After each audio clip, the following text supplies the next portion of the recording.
Olá, boa tarde a todas e todos que nos acompanham nesse dia 23 de janeiro de 2026. Meu nome é João, trabalho na área de programação mensal e vou conduzir mais uma reunião semanal de programação da operação, a quarta e última do mês de janeiro.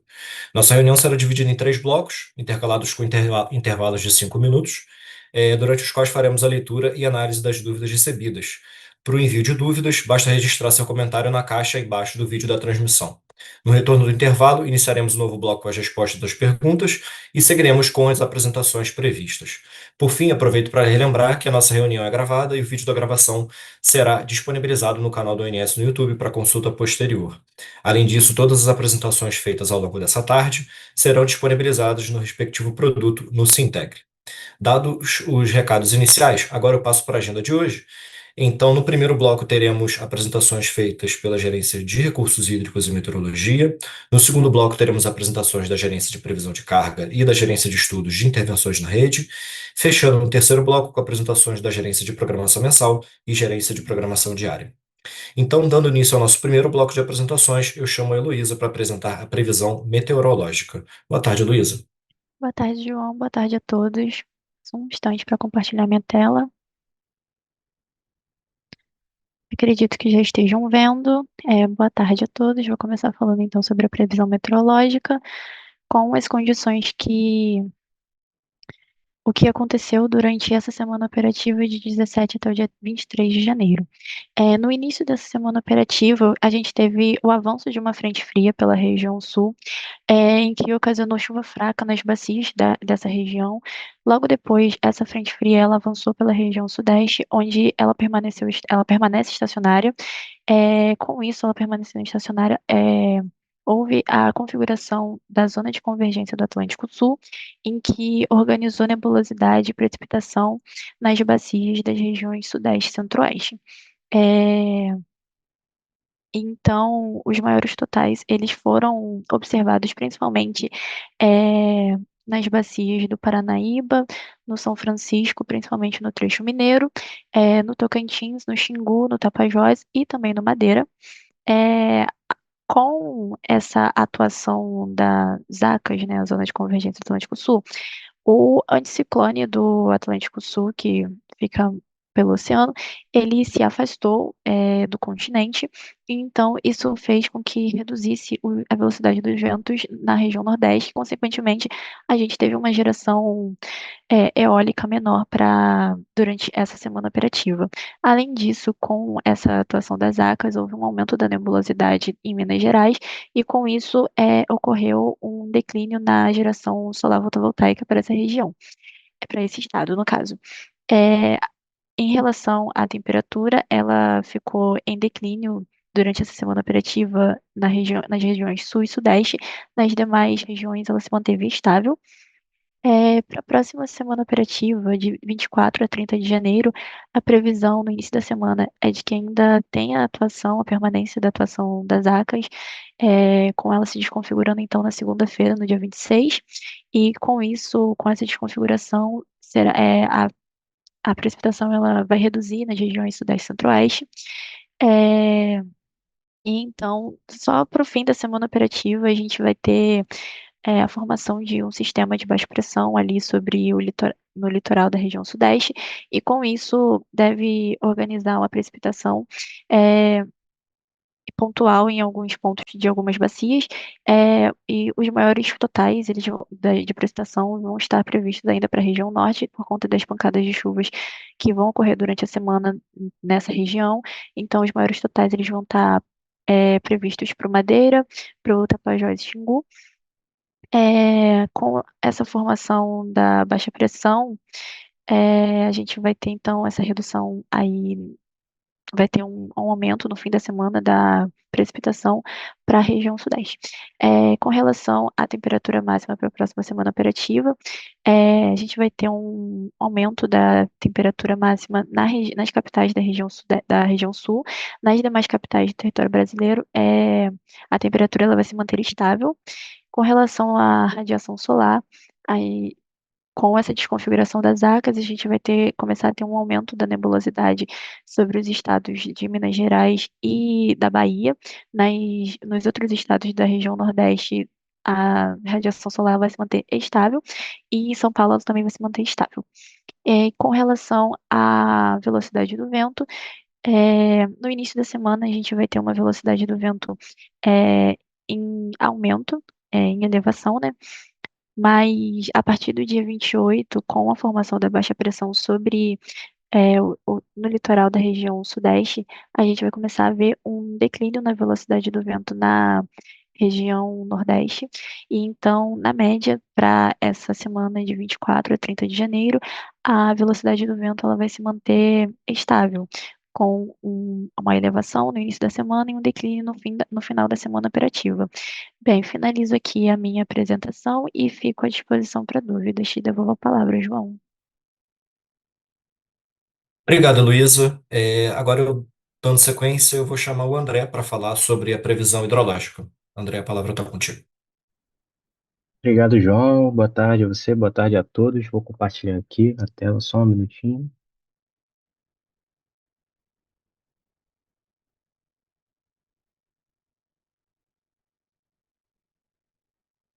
Bom, acredito que vocês já estejam vendo. Eu vou começar aqui apresentando primeiramente as condições ali das afluências e as previsões para os subsistemas. Começando ali pelo subsistema Sudeste e Centro-Oeste, a gente vem observando ali um período desde novembro abaixo dessa média, representando ali para o último dia observado ali uns 61% dessa média, com a perspectiva da previsão é que tem um movimento ali de ascensão para os próximos dias, mas mais para o final da semana operativa, que tem ali também esse movimento de caída. Ah, ele estaria fechando ali o mês de janeiro com 64% dessa média, representando ali o percentil 7 do histórico. Olhando um pouquinho agora para as bacias, a gente consegue ver, no geral, esse comportamento se refletindo ali nas bacias do Grande Paranaíba e Paraná.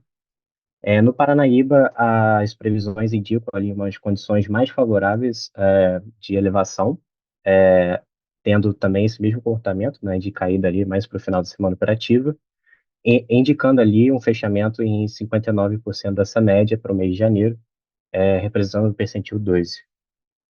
É importante ressaltar também que, mesmo assim, ainda estaria todo o período observado abaixo dessa média. Para as outras bacias, o comportamento é um pouco parecido, mas com menos intensidade.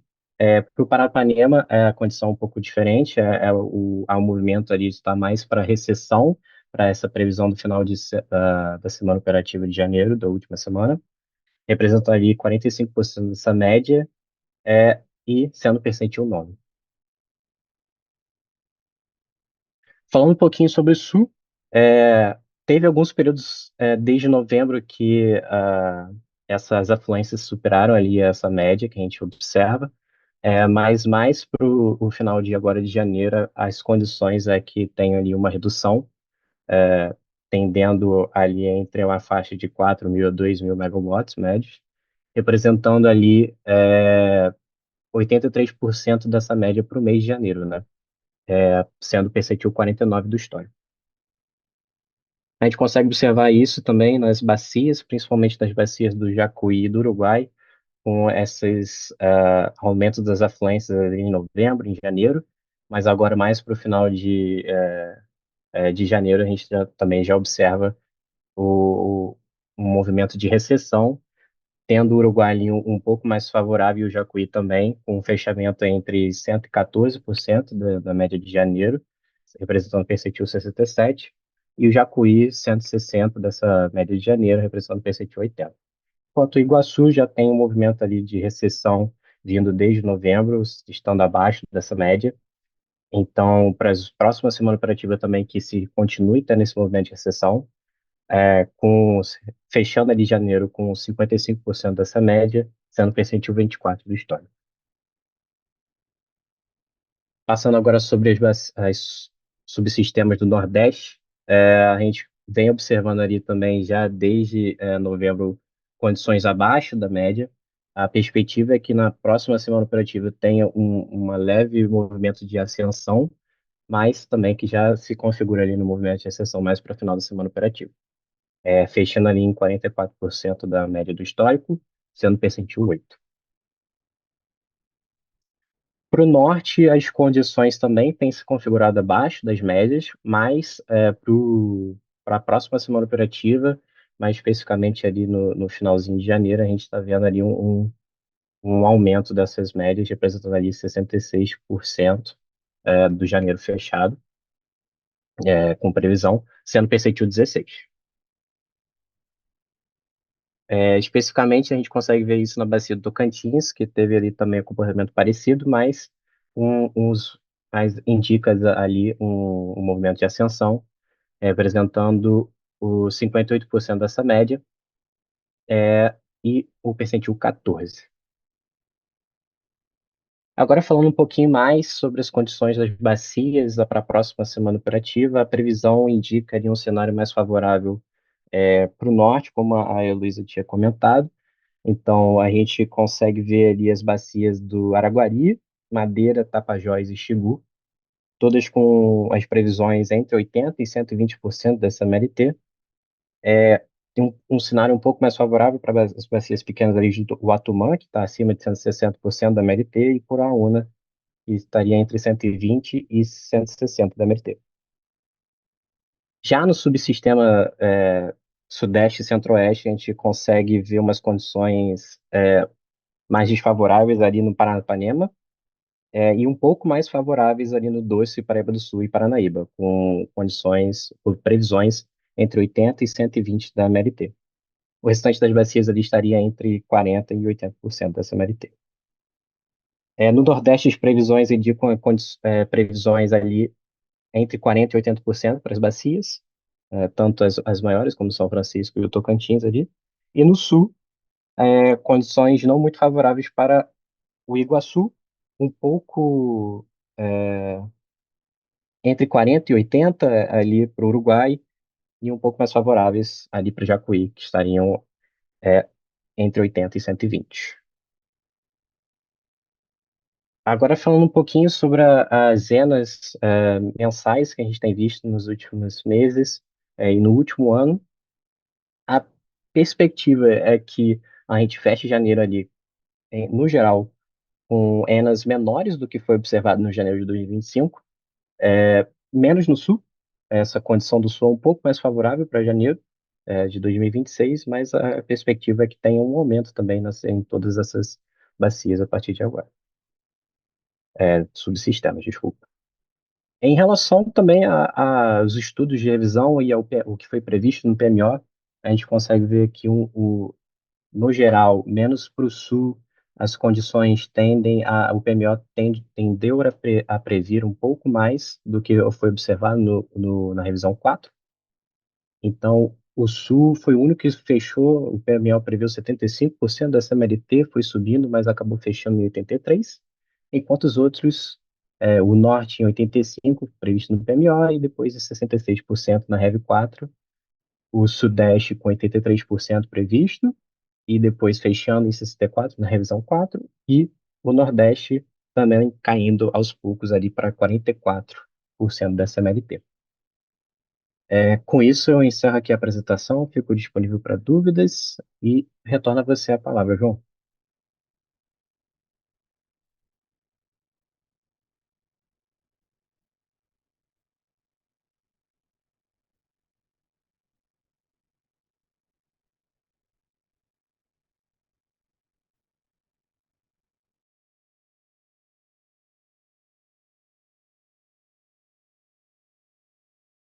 Acho que o João caiu, mas eu posso seguir apresentando aqui os destaques da operação hidráulica. Posso seguir?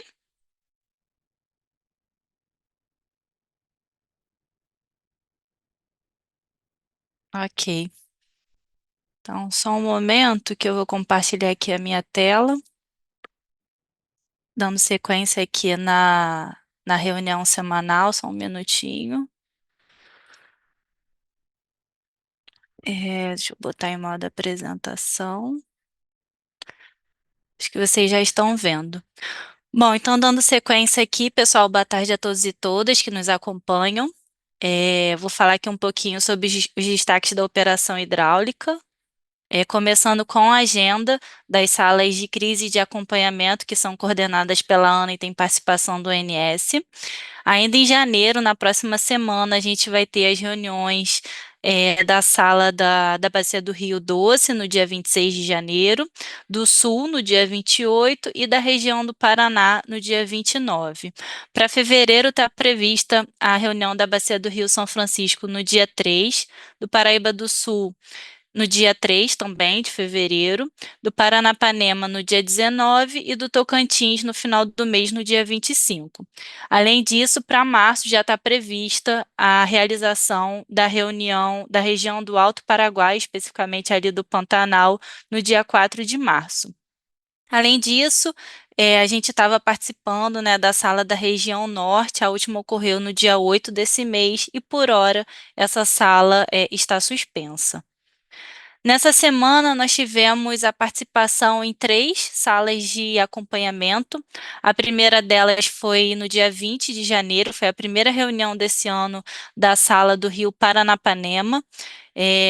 No âmbito dessa sala, a gente apresenta as condições hidrológicas e de operação dos principais reservatórios e a gente leva também a informação da evolução dos armazenamentos por meio de uma simulação de curto prazo. Então, a simulação ela considerou o período de 19 de janeiro até o final de fevereiro. Foi utilizado o modelo SMAP-ONS para previsão das vazões, utilizando o modelo de chuva SMWF. Em relação à política de defluências utilizada nessa simulação, a gente considerou para Jurumirim a vazão mínima de 90 metros cúbicos por segundo, para Chavantes uma defluência média nesse período da simulação de 162, Mauá 132 e Capivara 905 metros cúbicos por segundo. Como a gente pode observar, o reservatório de Jurumirim, na linha azul, ele parte de 58% e atinge 61% do seu armazenamento no final de fevereiro. O reservatório de Chavante, na linha vermelha, uma certa estabilidade, partindo de 51% e fechando 50% em fevereiro. Mauá também mostrando uma estabilidade de armazenamento, partindo de 51% e atingindo 52%. E o reservatório de Capivara mostrando uma leve tendência de queda do seu armazenamento de 86% para 74% do seu volume útil. Outra reunião que nós tivemos a participação no dia 21 de janeiro foi a 7ª reunião de avaliação das condições hidrometeorológicas do Pantanal. A gente leva as informações principalmente do reservatório da usina hidrelétrica de Manso, principal reservatório da região do Pantanal. Apresentamos também uma simulação de curto prazo, ainda até o final de fevereiro. Para essa simulação, a gente considerou uma vazão natural afluente de 147 metros cúbicos por segundo, isso representa um cenário mediano de vazões para esse período, e adotou-se uma política de defluência de 110 metros cúbicos por segundo. Com essa política, a gente observa um ganho de armazenamento no reservatório de Manso, partindo de 58% para aproximadamente 66% no final de fevereiro. E a última reunião em que tivemos a participação essa semana, no dia de ontem, 22 de janeiro, foi a primeira reunião da Bacia do Rio Tocantins para esse ano. Apresentamos também as condições de afluência e de operação dos principais reservatórios da cascata do Tocantins, e aqui a gente traz também o resultado da simulação de curto prazo para o reservatório de cabeceira, reservatório de Serra da Mesa. O horizonte da simulação foi do dia 22 de janeiro até o final de fevereiro. Consideramos uma vazão média afluente de aproximadamente 700 metros cúbicos por segundo, e isso corresponde a 46% da MLT para esse período da simulação, e consideramos uma política de defluência média de aproximadamente 786 metros cúbicos por segundo. Com isso, a simulação aponta estabilidade no nível do reservatório de Serra da Mesa no patamar de 55% do volume útil. Só ressaltando, todas essas simulações elas têm variáveis associadas, né, como a previsão de vazão e a política também, que são revistas diariamente no âmbito dos nossos processos aqui do ONS. Outro destaque que a gente traz aqui é em relação à operação das usinas do Baixo Paraná, especificamente Jupiá e Porto Primavera. Então, essas duas usinas, elas continuam com a operação de defluências minimizadas, Jupiá no patamar de 3.300 metros cúbicos por segundo e a usina de Porto Primavera no patamar de 3.900 metros cúbicos por segundo de defluência. Por fim, para encerrar aqui os destaques da operação hidráulica, eu queria trazer um comunicado especificamente para os agentes de geração hidráulica que realizam o cadastro de FSARH no sistema FSARH. Nós informamos que está prevista a implantação de uma nova versão do modelo D100. Essa nova versão, ela trará aprimoramentos na representação de FSARHs do tipo taxa de variação. Em função disso, a gente está prevendo para o mês de fevereiro, próximo mês, uma atualização dos formulários do sistema FSARH. Para o caso de FSARH do tipo taxa de variação, passará a ter o formulário um novo campo denominado característica da taxa, para melhor caracterizar essa taxa de variação. Todo esse movimento está sendo alinhado junto aos agentes de geração. Nós do ANS enviaremos um e-mail com todas as informações e acordando como será esse processo de preenchimento desse campo nos FSARHs aceitos, e todas as tratativas são feitas através do e-mail da Caixa da Programação Hidráulica. Bom, e com isso eu finalizo aqui a minha apresentação. E acho que o João já está aqui, eu retorno a palavra para o João. Oi, consegui voltar. Obrigado, Dayana. Com isso, a gente encerra o primeiro bloco das apresentações e nós vamos agora para uma pausa de 5 minutos para análise das perguntas que nós recebemos. Até logo.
Olá novamente. Nesse primeiro intervalo, nós não recebemos perguntas, então vamos passar diretamente para as apresentações do segundo bloco. E eu começo aqui chamando o Carlos para comentar sobre a revisão semanal da previsão de carga para o PMO. Boa tarde, Carlos. Boa tarde, João. Boa tarde a todos. Vou compartilhar a tela aqui.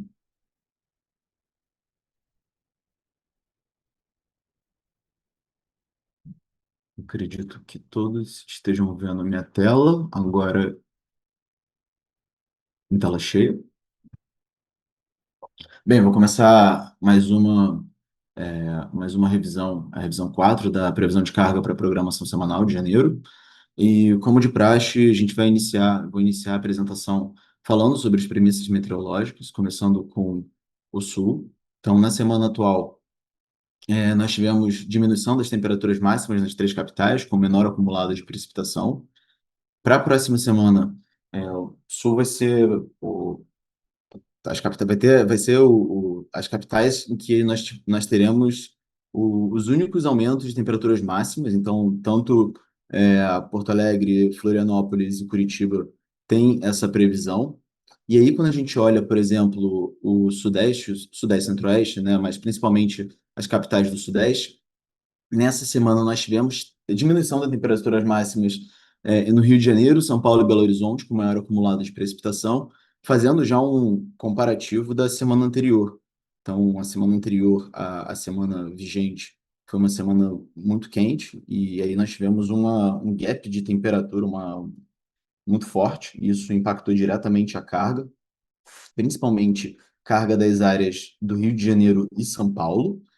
E para a próxima semana, a previsão é de manutenção das temperaturas com precipitação inferior à semana atual. E, por fim, Norte e Nordeste, na semana atual, nós tivemos temperaturas estáveis, né, como a gente tem visto nas semanas anteriores. E para a próxima semana, a previsão é de estabilidade nas temperaturas máximas, com maiores totais de precipitação em relação à semana atual no Norte. E aí, quando a gente olha o quadro acima, o quadro da previsão e do verificado, a gente pode ver em destaque a terceira semana, né? Então, a terceira semana foi uma semana com intensas temperaturas bastante elevadas, principalmente no Rio de Janeiro e São Paulo, e também em Belo Horizonte, mas a diminuição da carga entre terceira e quarta semana, ela fica muito mais clara quando a gente olha Rio de Janeiro e São Paulo. Então, essa diferença, né, de 88.355 para 83.880 está muito relacionada a essas duas áreas em específico, e também relacionado ao subsistema sul, que também teve uma diminuição da carga como um todo, tendo esse consolidado de 83.880, e para a quinta e sexta semana foram feitas pequenas atualizações na casa de 1%. E aí, quando a gente faz um comparativo tanto do PMO na revisão zero versus a revisão do PMO, a gente tem uma pequena variação de apenas 0,06%. E passando agora para análise por subsistema, então, olhando aqui o caso do Sudeste e Centro-Oeste, a gente teve um desvio de menos 3,32%, ou seja, reforçando carga do Rio de temperatura máxima da terceira semana, caiu 9 graus para a quarta semana, então isso impactou bastante, São Paulo 7. Então a gente tem uma expectativa de fechamento de 46.267, e dadas as premissas de temperatura e precipitação, nós fizemos atualizações a fim de manter a carga no nível próximo à da quarta semana. Então, a gente pode ver que para essa quinta semana a gente tem uma previsão de 46.649, e para a sexta semana nenhum tipo de atualização. E aí, fazendo o comparativo PMO versus revisão do PMO, a gente vê uma variação na casa de 1%. Passando agora para o subsistema sul. O subsistema sul, assim como o subsistema sudeste e centro-oeste, teve esse gap aí de terceira versus quarta semana, né? Uma carga mais elevada na terceira semana, e aí agora a carga voltando para um nível um pouco mais baixo nessa quarta semana. Então a gente teve um desvio de 1,61%, com uma expectativa de fechamento de 15.116 megawatts médio. E aí, dadas as premissas de temperatura, a gente não fez nenhum tipo de ajuste. Então, mantivemos a carga na casa dos 15.300, né? O aumento da temperatura para a próxima semana ele também não é tão impactante assim, então nós mantivemos a carga. E para a sexta semana, idem, né? Sem premissas meteorológicas suficientes para fazer qualquer tipo de atualização. E aí, fazendo o comparativo de variação, revisão do PMO versus revisão zero, a gente tem uma variação de menos 1,17%. No subsistema Nordeste, a gente pode ver que a carga ela tem se mantido é, desde a segunda semana nesse nível entre 14.300, 14.500 e agora de novo em 14.300. E aí a gente vê que existe uma menor variação de temperatura e precipitação e isso impacta diretamente no fator carga. Então, para a próxima semana, apesar não tem tantas mudanças em questão de premissa meteorológica, não foi feito nenhum tipo de ajuste. Então, quinta e sexta semana, nenhum tipo de atualização relevante. E aí, olhando a revisão do PMO versus o PMO original, a gente tem uma variação de 0,67%. E para finalizar, o Subsistema Norte apresentou um desvio de menos 1,44%, com uma expectativa de fechamento de 8.150 megawatts médio. E aí, para manter a carga no mesmo nível, dadas toda a questão de manutenção de temperaturas e um pouco mais de precipitação, a gente fez uma atualização na casa de 1,5%, tendo uma previsão em torno de 8.157 megawatts médio. E aí, fazendo o comparativo, revisão do PMO versus PMO original, nós temos uma variação de 3,88%. Bem, era isso que eu tinha para apresentar. Fico à disposição aí para eventuais perguntas e devolvo a palavra para você, João. Obrigado. Obrigado, Carlos. E agora, para encerrar as apresentações desse segundo bloco, falando sobre os destaques de limites elétricos e principais intervenções elétricas, eu chamo o Roberto. Boa tarde, Roberto. Oi, boa tarde, João. Boa tarde a todos que nos assistem. Vou projetar aqui as apresentações.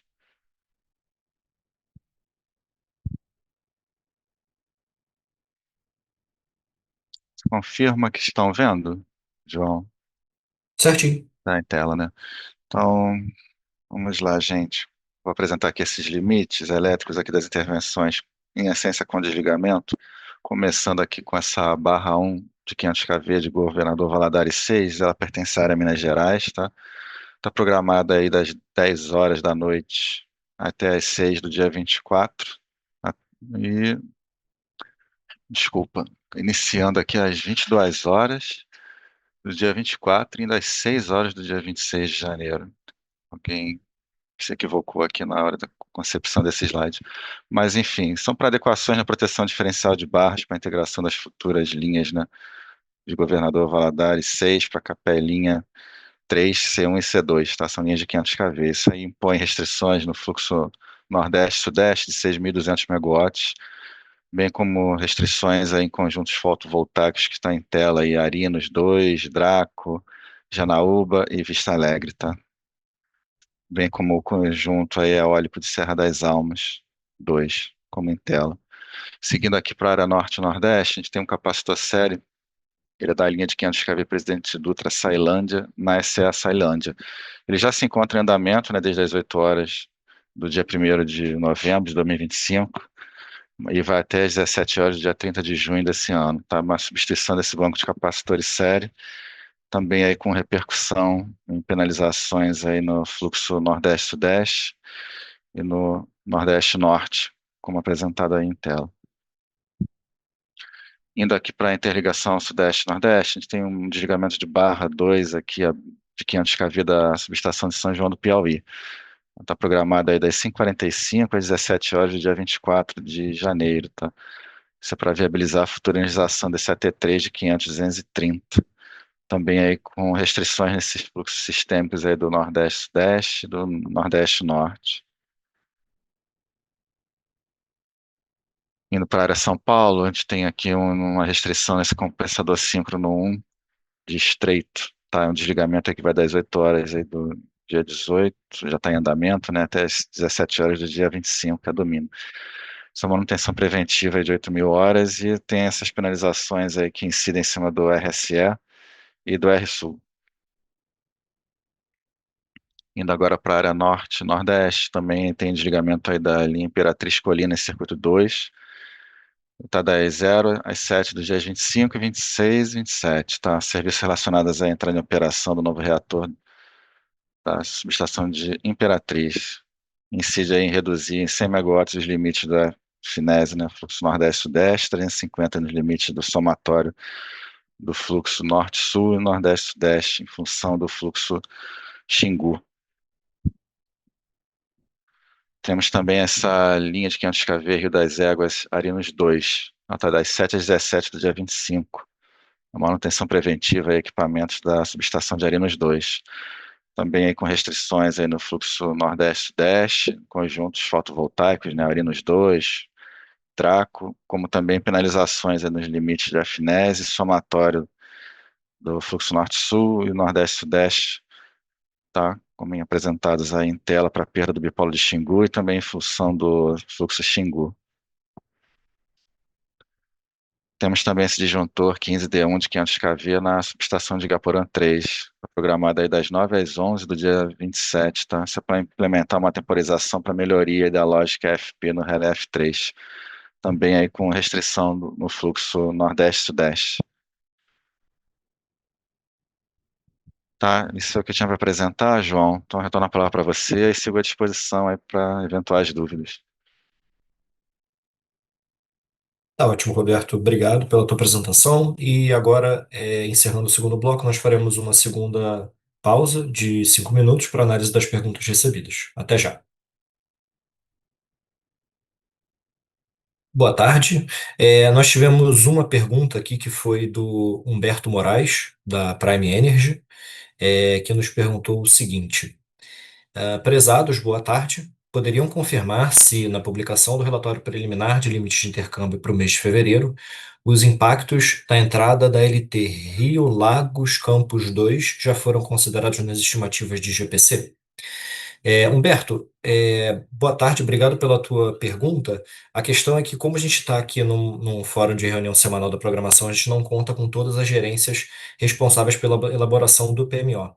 Tá? Esse produto ele é publicado pela Gerência de Planejamento Elétrico, que é a PLC, que participa justamente somente do PMO. Então, eu te peço que na semana que vem você faça novamente essa pergunta para que essa dúvida possa ser esclarecida no fórum adequado, tá bom? Bom, por enquanto não temos mais perguntas, então eu vou passar para o terceiro bloco. Então, abrindo esse terceiro bloco, eu mesmo vou apresentar as intervenções energéticas relevantes para a próxima semana operativa e os principais resultados do PMO. Peço um instante para poder compartilhar minha tela aqui.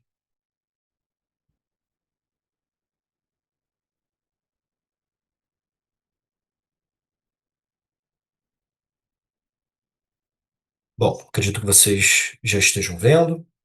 Então, começo a minha apresentação com as intervenções energéticas relevantes. Para o período de 24 a 30 de janeiro, próxima semana operativa. Lembrando que o nosso critério de relevância seleciona intervenções em UGs que alteram limites sistêmicos ou realizadas em UGs de grande porte. Começando pelo Sudeste Centro-Oeste, nós temos uma manutenção preventiva trimestral na UG 13 de Itaipu 60 Hz, de 26 de janeiro até 13 de fevereiro. No Nordeste, nós temos serviços associados ao aumento de confiabilidade das UGs 2 e 3 de Xingó, nos dias 24 e 25 de janeiro. No Norte, nós temos uma manutenção corretiva no G8 de Belo Monte, de 24 a 27, e temos em Tucuruí uma manutenção corretiva na Sul G6, entre 26 de janeiro e 14 de fevereiro. Para o Sul, nós não selecionamos intervenções sobre o critério de relevância que eu mencionei.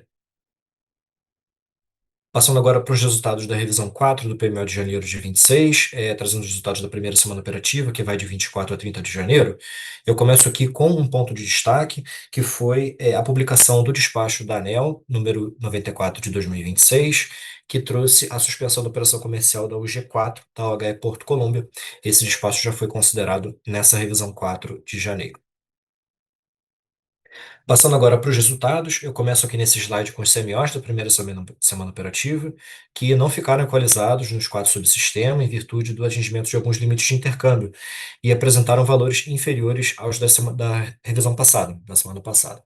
O CMO médio semanal ficou em R$ 308,90 por megawatt-hora no Sudeste Centro-Oeste, 309,74 para o Sul, 177,28 por megawatt-hora para o Nordeste, e no Norte ficamos com R$ 289,25 por megawatt-hora. Para essa primeira semana do estudo, os limites de intercâmbio que foram atingidos foram os limites estruturais do bipolo, nos três patamares de carga. Tivemos também o atingimento do limite estrutural do fluxo Sudeste Vaiporã, aqui na carga média, e também o atingimento dos limites estruturais do FNES e do FNS mais FNES na carga pesada, e os seus limites conjunturais nas cargas média e leve. Agora nós trazemos o despacho térmico, comandado pelo modelo Decomp para a primeira semana operativa, que se deu por inflexibilidade declarada pelos agentes, vista aqui na cor verde escura, e tivemos também indicação de despacho por ordem de mérito em todos os subsistemas, na cor marrom. Para o SIM, nós tivemos um despacho total previsto da ordem de 7.487 megawatts médios, sendo 4.056 por inflexibilidade, 3.431 por mérito, distribuídos entre os subsistemas, como mostra aqui o slide que eu trago. E aproveitamos para ressaltar que os valores aqui apresentados desse despacho comandado pelo Decomp são indicativos, pois o despacho por ordem de mérito é comandado pelo modelo D100 na etapa de programação diária. Ainda com relação ao despacho térmico, nós temos as usinas AGNL, que devem ser comandadas com 9 semanas à frente. Então, nessa revisão 4 do PMO de janeiro de 26, nós estamos indicando pelo modelo Decomp o despacho ou não para a semana compreendida entre os dias 28 de março e 3 de abril de 26. Para isso, nós calculamos o benefício marginal do despacho para esse horizonte de 2 meses à frente, e assim não foi indicado o despacho antecipado para as UTEs de Santa Cruz e Porto Sergipe, pois os benefícios GNL calculados para o Sudeste, Centro-Oeste e Nordeste ficaram abaixo dos CVUs das usinas, como mostra aqui a tabela do slide. E agora, para fechar, nós passamos para os armazenamentos dos subsistemas. Nos gráficos desse slide, as linhas indicam os valores de armazenamento para os estágios determinísticos de estudo, e para o segundo mês, em que nós trabalhamos com os cenários, temos a distribuição desses armazenamentos nos cenários por meio dos gráficos de boxplot. Nessa revisão, nós seguimos com a tendência de elevação nos armazenamentos de todos os subsistemas, com exceção do Sul, que indica certa estabilidade. Para o segundo mês, nós vemos maior dispersão nos cenários do Sul e do Norte. Passando para os valores, começando pelo Sudeste Centro-Oeste, no canto esquerdo superior, nós partimos de 44% no início da semana operativa, de acordo com os níveis de partida que foram informados pelos agentes, devendo alcançar 46,5% de armazenamento ao final do primeiro mês. Já em fevereiro, temos cenários indicando armazenamentos entre 47,5% e 68,5%, com valor esperado de 54,2%. Para o Sul, o estudo se inicia com 64,7% de armazenamento e termina o primeiro mês com 63,9%. No segundo mês, maior dispersão, como eu mencionei, com cenários variando entre 41,8% até 85,3% de armazenamento. No Nordeste, o estudo se inicia com 50,1% de nível de partida e termina o primeiro mês com 53,4%. Os cenários do segundo mês indicam armazenamentos entre 54,2% e 82,2%. Fechando com o Norte, o estudo se inicia com 56,1% de armazenamento e termina o primeiro mês com 58,8%, e os cenários do segundo mês, também com maior dispersão, apresentando armazenamentos entre 48,3% até 97,5% para o Norte. E nesse ponto eu concluo minhas apresentações de hoje. Agradeço a todos pela atenção e fico à disposição para esclarecer qualquer dúvida que vocês tenham tido durante a apresentação. Muito obrigado. Agora eu vou chamar, deixa eu só pegar meu roteiro aqui. Para finalizar as apresentações de hoje, eu vou chamar a Patrícia para fazer a apresentação da Gerência de Programação Diária sobre a política operativa. Boa tarde, Patrícia. Boa tarde, João. Muito obrigada. Boa tarde a todos. Vou compartilhar aqui a minha tela. Acredito que vocês já estejam visualizando. Boa tarde a todos, né? Vamos apresentar os principais destaques aqui da política operativa dessa última semana, que foi de 17 de janeiro a 23 de janeiro. Vamos trazer também o acompanhamento do DCEM na programação diária.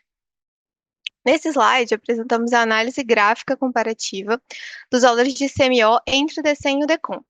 No DECOMP, o CMO médio semanal foi de R$ 323,80 por megawatt-hora para o subsistema Sudeste, Centro-Oeste e Sul, e de R$ 323,15 por megawatt-hora no subsistema Norte-Nordeste. No dia 21, né, dessa semana, foi ativado o terceiro nível de contingência do DCEM, não havendo publicação do DEC, devido ao fato de a gente não viabilizar o caso no tempo definido. Para os demais dias, de maneira geral, os valores de CMO do DCEM estão próximos aos valores de referência do DECOMP, destacando algumas principais diferenças. No dia 17 do 1, os CMOs reduzidos em todos os subsistemas, com exceção do Sul, foram influenciados pela inequação para controle de carregamento da LT 230 Barra do Peixe Rio Verde, conforme ION do Centro-Oeste 5MT, e devido à inequação para controle de carregamento da LT 230 Bom Nome Milagres, conforme ION NE2NO. Os CMOs reduzidos em todos os subsistemas na carga leve de domingo foi devido à redução de carga líquida. Também podemos observar CMOs sutilmente mais elevados no subsistema Sul, em alguns patamares, devido à limitação do recebimento da região Sul, né, RSul, conforme a ION SSE. E, além disso, tivemos CMOs reduzidos nos períodos de menor carga líquida e também no período de ponta de carga, nos dias úteis, nos subsistemas Nordeste e Norte, e isso ocorre principalmente devido aos limites de somatório dos fluxos Norte-Sudeste e Nordeste-Sudeste, né, que é o somatório FNS mais FNES, conforme a ON-NSE, e também devido ao fluxo Nordeste-Sudeste, né, o FNES, conforme a ON-CN. As demais variações de CMO durante a semana operativa são decorrentes do melhor detalhamento da carga e da rede elétrica e também da previsão de geração de usinas não simuladas no DCEM. Nesse slide, vamos apresentar os gráficos de Blockspot com os valores de CMO por barra para os 4 subsistemas para o dia de hoje, dia 23. Todos os subsistemas apresentam dispersão de resultados, com exceção do subsistema Sul. No subsistema Norte, os outliers ao longo do dia são devidos à limitação do fluxo FNES, né, conforme a ON-CN. Já no subsistema Nordeste, os outliers inferiores até as 3 da manhã e a partir das 18h30 são consequência da limitação do fluxo na subestação Santa Luzia 2, conforme ION-NS5NE. Adicionalmente, os outliers entre 11h30 e 13h30 são decorrentes da inequação para controle de carregamento da LT 230 Bom Nome Milagres, conforme ION-NE2NO.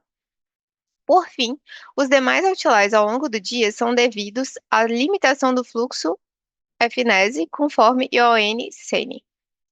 Já no subsistema Sul, os outliers entre 7 a 7 horas, né, são devido à limitação do fluxo nas LTs Araraquara 2 Araraquara, conforme ION-SE4SP, e os demais outliers entre 9 e 15h30 são decorrentes da limitação de recebimento pela região Sul, que é o RSul.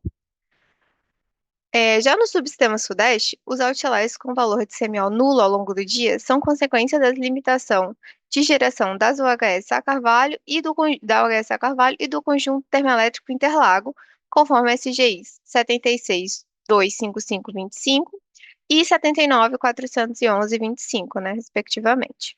Os demais outliers são devidos à limitação do fluxo FNES e à inequação para prevenir sobrecarga da LT 345 Campos Rio Novo do Sul, conforme SGI 61.162.25.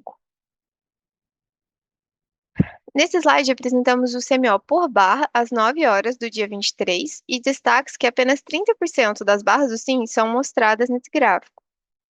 Podemos observar CMOs reduzidos no subsistema Nordeste, devido à limitação do fluxo FNES, e, adicionalmente, podemos observar CMOs elevados nos estados do Espírito Santo e Rio de Janeiro, decorrente da inequação para controle de carregamento da LT 345 Campos Rio Novo do Sul. Agora será apresentado um comparativo entre o DECEM e o PDP para os 4 subsistemas. Relembrando que, para o dia 21, não houve publicação de resultado do modelo DECEM, porque não houve a divulgação, né, dos resultados dentro do prazo estabelecido. Então, iniciando aqui pelos destaques da geração hidráulica, podemos observar as diferenças em todos os subsistemas que ocorrem devido à política operativa. Na região norte, de maneira geral, a geração do DECEM é superior à geração do PDP. No Nordeste, a geração do DECEM é, em geral, superior à geração do PDP. No PDP, está sendo praticada uma operação minimizada com redução de geração na cascata do Rio São Francisco para atendimento à resolução da ANA. Na região sul, a geração definida pelo modelo tem dias com maior e outros com menor despacho pelo PDP, varia um pouco. E por fim, na região sudeste e centro-oeste, de maneira geral, a geração do DECEM é inferior à geração do PDP. Já com relação à geração térmica, foram observadas pequenas diferenças nas gerações do PDP em comparação ao DECEM. Isso foi devido à declaração de inflexibilidade e disponibilidade por parte dos agentes após a publicação do DECEM. Houve geração térmica por razão elétrica para atendimento ao sistema de Roraima, e houve uma redução de geração na UTE Pampasul no PDP no dia 20, devido à redução de disponibilidade da usina por causa de um SGI 314826. Com relação ao intercâmbio internacional, nessa semana não houve intercâmbio com a Argentina ou Uruguai. Sobre resposta da demanda, nessa semana houve a programação ao longo da semana, exceto para os dias 18 e 23, sendo que o maior montante programado ocorreu nos dias 19 e 20 e foi um valor de 229 megawatts. Agora apresentamos as médias, né, semi-horárias do balanço por subsistemas no decorrer da semana operativa. Para o subsistema Sudeste e Centro-Oeste, o perfil é importador de energia em todos os patamares, com uma geração dimensionada para controle de nível e atendimento à ponta de carga nas usinas do Grande Paranaíba e Paraná, e também houve a exploração dos recursos energéticos nas usinas da Bacia dos Rios Madeira e Teres Pires. Já para o subsistema Sul, a geração foi dimensionada para controle de nível e atendimento à ponta de carga. Para o subsistema Nordeste, o perfil é exportador de energia em todos os patamares. A operação hidráulica está minimizada para atendimento à máxima média mensal da OHE Xingó, estabelecida pela ANA, considerando a operação na faixa de atenção do reservatório de Sobradinho. No dia 17 de janeiro, foi praticada uma defluência na OHE Xingó de 1.050 metros cúbicos por segundo, de média diária, visando a realização da procissão de Santana de São Francisco. Já para os dias 22 e 23, está sendo praticada a defluência de 1.300 metros cúbicos por segundo, de média diária, para a realização da procissão em Propiá. Já para o subsistema norte, o perfil é exportador de energia em todos os patamares, com uma geração dimensionada para controle de nível e atendimento à ponta de carga. Apresentando agora a distribuição do balanço, né, durante esse período de 17 a 23 por fonte de geração, nós temos que essa semana 90% do despacho foi realizado por fontes renováveis. Dentre todas as fontes, né, 31% dessa geração foi de usinas não despachadas centralizadamente, como são usinas eólicas, fotovoltaicas, PCHs, PCT e MMGD. Então, comparando essa semana operativa, né, com a anterior, houve uma redução de geração de aproximadamente 3 gigawatts médio, e as maiores diferenças observadas entre as fontes de geração são uma redução de aproximadamente 4,1 gigawatts de geração eólica e um aumento de aproximadamente 2,3 gigawatts de geração hidráulica. Com relação à previsão de geração eólica para a próxima semana operativa, o menor valor médio está previsto para o dia 21/1, com aproximadamente 7,2 gigawatt médio, enquanto a maior média está prevista para o dia 23, com aproximadamente 15,5 gigawatts médio. Com relação à importação de energia, foram recebidas ofertas da Argentina pela comercializadora Enel através de 5 blocos. Com relação ao Uruguai, foram recebidas ofertas de 9 blocos de importação pelas comercializadoras Enel, BTG Pactual e Bolt Energy. Com relação à semana anterior, houve redução nos preços em todos os blocos. Agora, trazendo um pouco, né, a política operativa para a próxima semana, o Norte, né, mantém um perfil exportador em todos os patamares, com destaque para elevação de geração hidráulica na ponta de carga, uma geração dimensionada para controle de nível e atendimento à ponta e utilização das disponibilidades de geração nas UHS Tucuruí e Belo Monte, principalmente na ponta de carga. Para o Nordeste, uma operação hidráulica minimizada para atendimento à máxima média mensal estabelecida pela ANA, né, para a operação de atenção do reservatório de Sobradinho.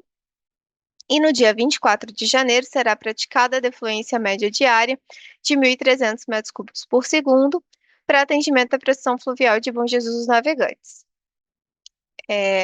Para o subsistema Sudeste Centro-Oeste, haverá manutenção da utilização dos recursos da bacia dos rios Grande Paranaíba e Paraná, conforme necessidade de alocação para atendimento da ponta de carga e controle de nível dos reservatórios. Também continuará a minimização dos defluências das UHS Jupiá e Porto Primavera para redução da inflexibilidade hidráulica e redução do depressionamento dos reservatórios do Grande e do Paranaíba. Por fim, subsistema Sul, a geração dimensionada conforme necessidade de atendimento à carga do SIM. Com relação ao atendimento à ponta de carga, será mantida a folga de potência monitorada alocada nas usinas do Sudeste, Centro-Oeste e Sul. Há uma probabilidade de despacho térmico adicional e haverá o acionamento das ofertas de RD de disponibilidade de janeiro.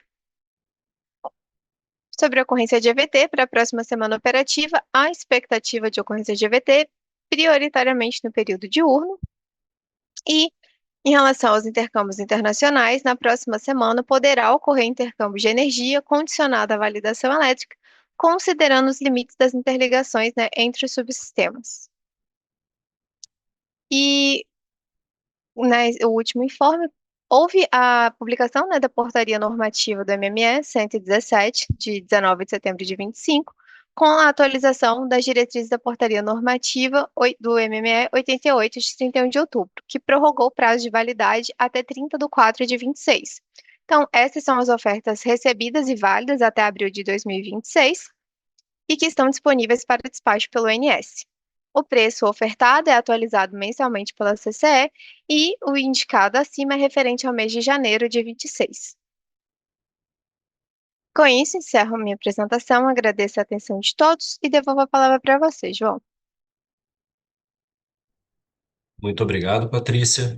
E assim nós encerramos o último bloco de apresentações de hoje e faremos agora uma pausa final de 5 minutos para análise das perguntas recebidas. Até breve. Olá novamente, nós recebemos 3 mensagens aqui, eu vou proceder com a leitura delas. A primeira não foi uma pergunta, foi um agradecimento do Gideon Amorim, da Arca Energia. Desde já, muito obrigado pelas apresentações de hoje, da parte de todos do time ONS. Nós agradecemos, Gideon, pela participação e pela interação. A segunda foi, na verdade, a segunda e a terceira foram feitas pela Laiana Maia, da Eneva, que nos pergunta o seguinte. Prezados, boa tarde. Poderiam, por favor, esclarecer com mais detalhes o motivo pelo qual o DEC do DECEM não foi processado no dia 21 de janeiro? Haverá alguma análise adicional por parte do ONS para informar os agentes sobre as causas da não execução? Além disso, seria possível disponibilizar o deck correspondente para que os agentes realizem seus próprios testes e verificações? E aí teve a outra mensagem, que é o seguinte: complementando minha pergunta anterior, o CEPEL chegou a ser acionado para apoiar a análise do problema? Em caso afirmativo, poderiam informar qual foi o retorno obtido? E para me ajudar com a resposta dessas perguntas, eu vou pedir a ajuda da Patrícia. Patrícia? Obrigada, João. Obrigada, Laiana, pela pergunta. Bom, sobre o RUDEC do dia 21, né, foi identificado um problema nos certificados da base de dados que é utilizada pela ferramenta que a gente usa, né, para montagem e publicação dos resultados do modelo D100. Né? Dessa forma, o fabricante ele foi acionado e será formalmente notificado, né, dada a criticidade do nosso processo e das consequências que causam, né, a indisponibilidade da base ao longo, que causou, né, a indisponibilidade da base ao longo do dia 20. E, né, como informado, não houve o DEC para o dia 21, então, dessa forma, também não é possível disponibilizá-lo. Consequentemente, também, como o problema foi de montagem, foi um problema da base de dados, o CEPEL não foi acionado e não foi um problema de execução do modelo. Então, muito obrigada pela pergunta, espero ter esclarecido. Devolvo a palavra, João. Obrigado, Patrícia, tá ótimo. Bom, como nós não temos mais perguntas, e já estão finalizadas as respostas de todas as dúvidas que foram colocadas, nós estamos caminhando para o final da nossa reunião de hoje. Agradeço às equipes do ONS pelas apresentações que foram realizadas e a todos que nos acompanham pela presença e pela participação. Nos vemos na quinta e sexta-feira que vem, nas reuniões do PMO, e retornamos com a reunião semanal da programação da operação na semana do dia 2 de fevereiro. Desejo a todos um ótimo final de semana. Muito obrigado.